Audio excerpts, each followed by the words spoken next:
Hello and welcome back to our masterclass on temperament. Today we'll be discussing the choleric in control. Once again, I'm Roy Clark and I'm here with my wife, Dr. Amy. Hey there. Hi. So I'm going to show you the express and wanted needs for a choleric in control.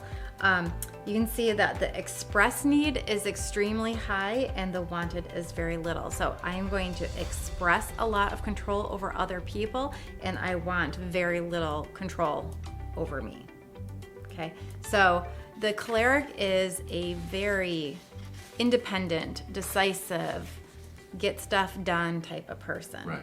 There are two temperaments that really excel at leadership, and that's the melancholy and the choleric. Okay. We talked about the melancholy and control is going to really kind of stay within their familiar areas. I will lead if you need me to, and if I feel like I really know what I'm talking about, and but Right. then the choleric is alpha dog. Okay. I am in control.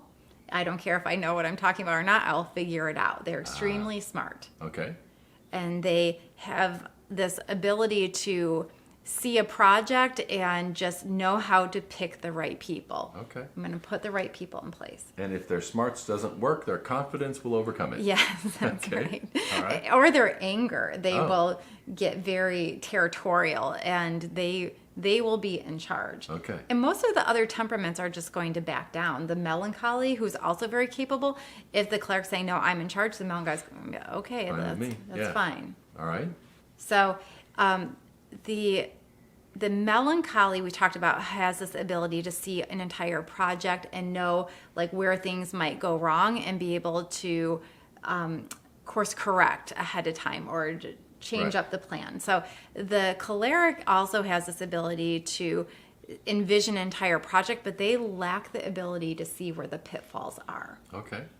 So the choleric is also the most likely to experience burnout. Oh, wow. Okay. When we talked about the sanguine in control, there's not many people that have that temperament in control, but they've got that built-in safety valve. Like when they remember the sanguine in control, we talked about how they have this very strong leader inside of them, and Right. then they can't stay there forever. They're going to revert back into their dependent Okay. personality sometimes. The choleric is on all the time. They drive. They don't want to delegate because they believe that they can get the job done better and faster than everybody else. So the choleric doesn't have that built-in safety valve. They hit burnout. Yeah. This Okay. is the temperament that is extremely successful, driven, knows how to accomplish more than, they will take on, the amount of work that they take on would leave every other temperament in awe. Wow. But they don't know how to delegate, or they won't delegate, Okay. and then they hit burnout. So this is the temperament that is most likely to have midlife crisis.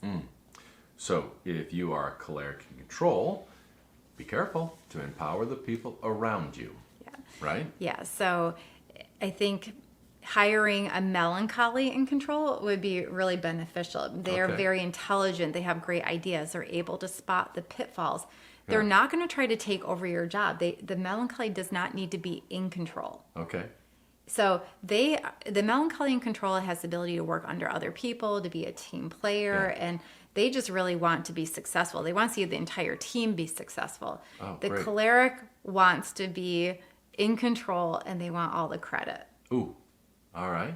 So they have excellent leadership capabilities. There's a high need for independence. They need a lot of recognition. So when they experience anger, it's because they're not getting recognized enough. Okay. They really need people to say, oh my gosh, you're so good. We need you. Yeah. You're the best at doing this. You're best at doing that. And that is really fuel for their gas tank. They'll be able to keep on plowing ahead. And usually they get that recognition without even really fishing for it or anything because they are incredible leaders. They do have the ability to get a lot of work done. A lot, yeah. And they're not afraid to work on the fly. So the melancholy, we talked about how they need to think everything through, every detail, A to Z. And so they're going to take their time and sometimes be viewed as procrastinators. The cleric in control is just going to say, all right, I've got this, let me run with this, and they will just kind of figure it out as they go. Got it. And the other temperaments are like, I don't want to be in control, or right. So if I'm an owner of a company Yes. and I've hired a choleric in control, I'm going to get a lot of great work done. yes, Right?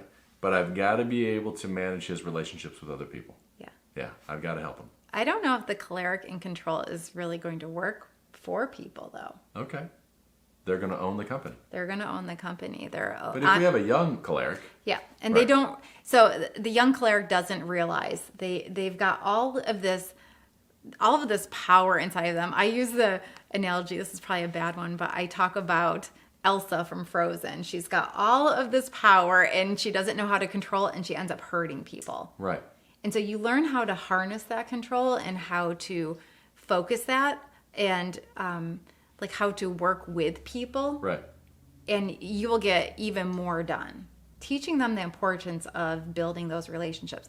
They don't have that desire remember the cleric in inclusion, we talked about they don't really like people. Okay. They just like what people can do for them. Right. But they have to learn how to give praise to other people and to build those relationships, even though they don't need it. Right. It's beneficial to them. The team will work a lot harder for them when they feel respected. So the cleric has very little idea of how to handle people except by domineering them. Got it. So, if you are a choleric in control, remember, Elsa was a Disney character that was most admired by 8-year-old girls. Look it up. And I had an 8-year-old girl. I watched that movie a million times. So great example. So, everybody's seen Frozen. except me. So, if you are choleric in control, just be aware of your great gifts to lead and how they might be impacting others. Thanks for stopping by our masterclass on the cleric in control. We look forward to seeing you in our next class, Cleric and Affection. Thank you, and thank you. Thank you.